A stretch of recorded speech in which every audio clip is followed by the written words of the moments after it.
Lee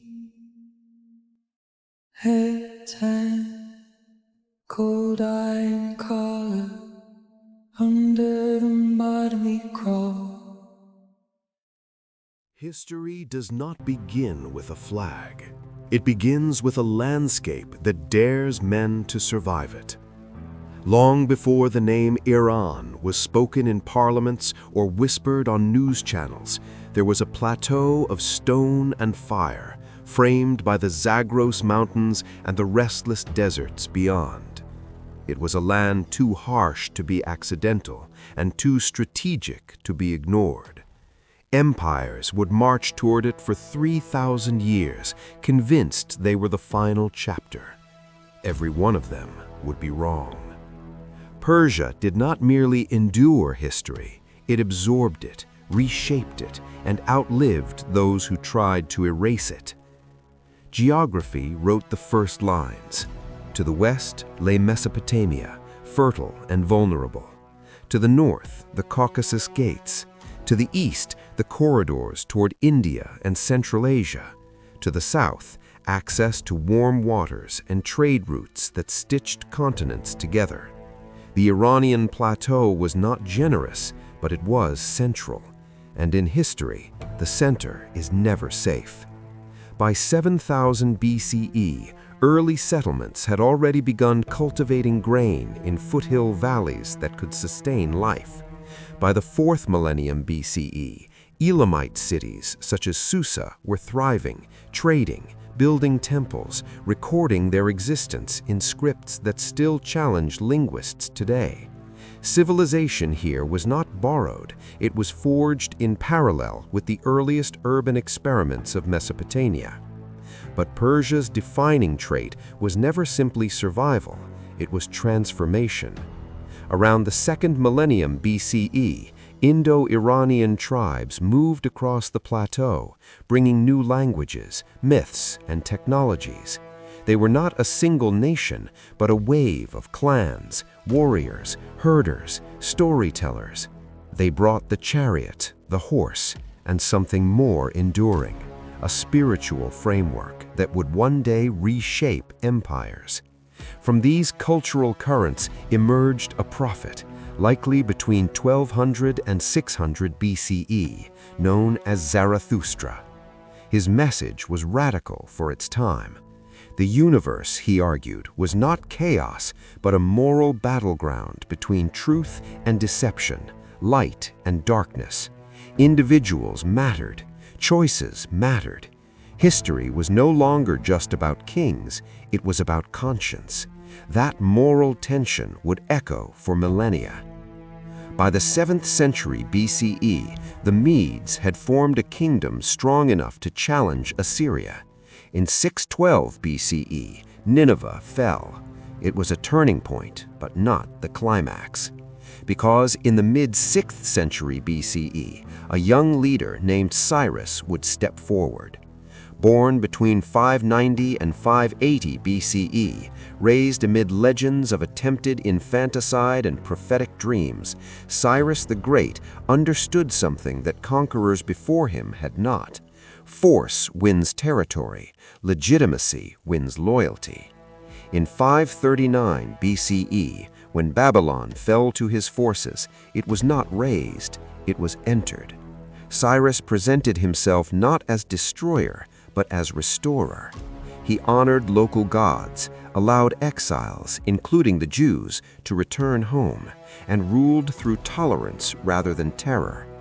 The Achaemenid Empire that followed stretched from Anatolia to the Indus, from Central Asia to Egypt.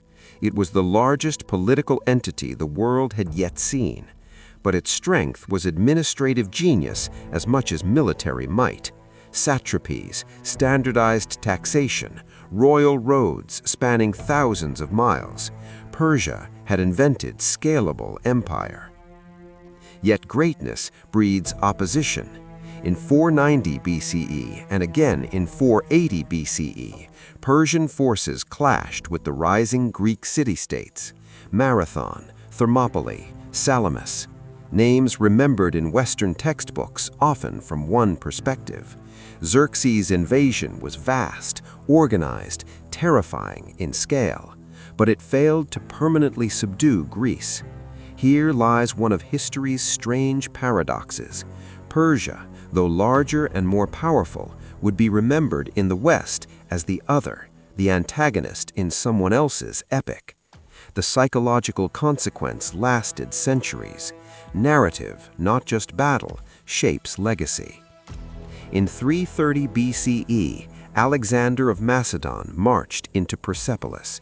The ceremonial capital burned.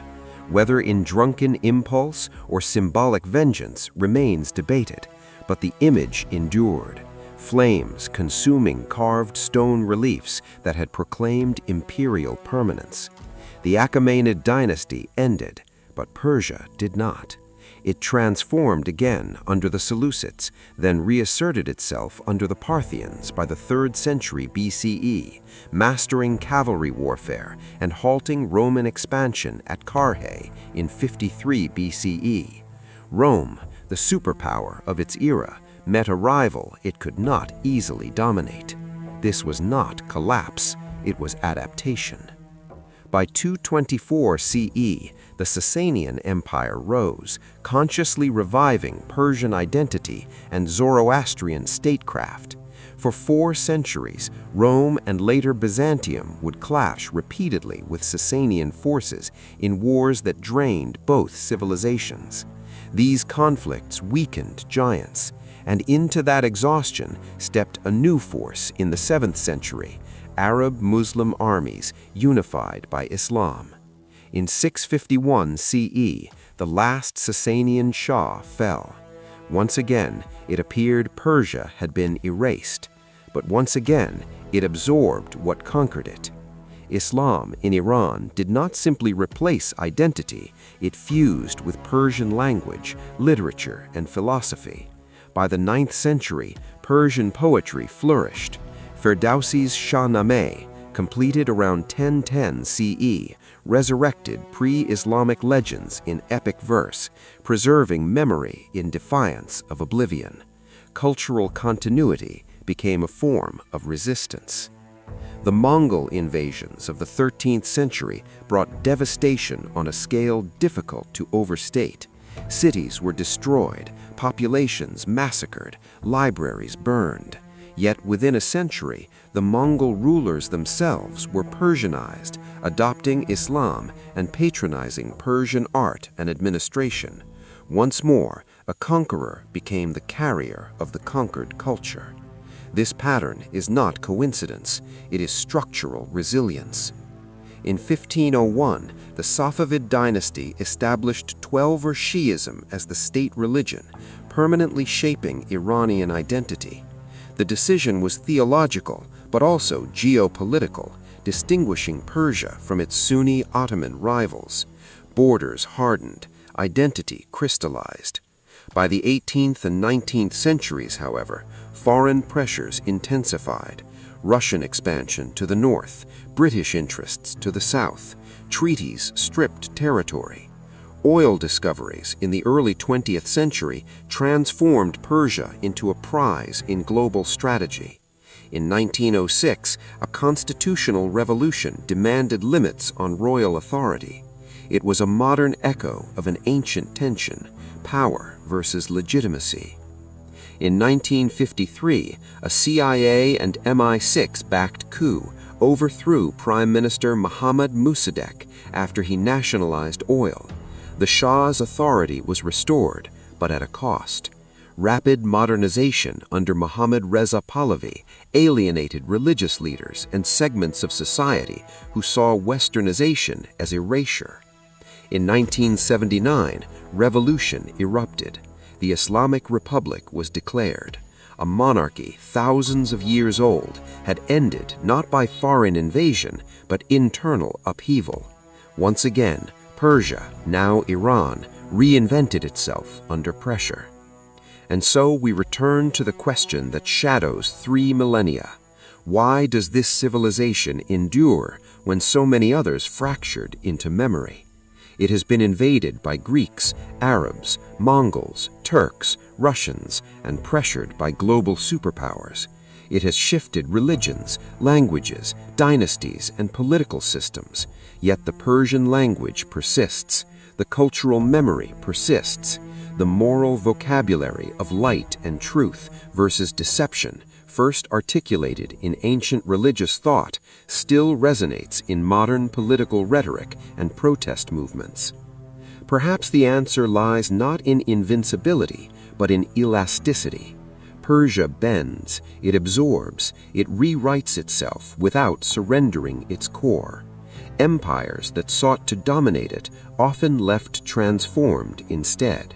And today, when headlines reduce Iran to geopolitics, sanctions, or nuclear negotiations, they overlook something far older and more complex, a civilization that has been the axis of empires for 3,000 years and still shapes the strategic imagination of East and West alike.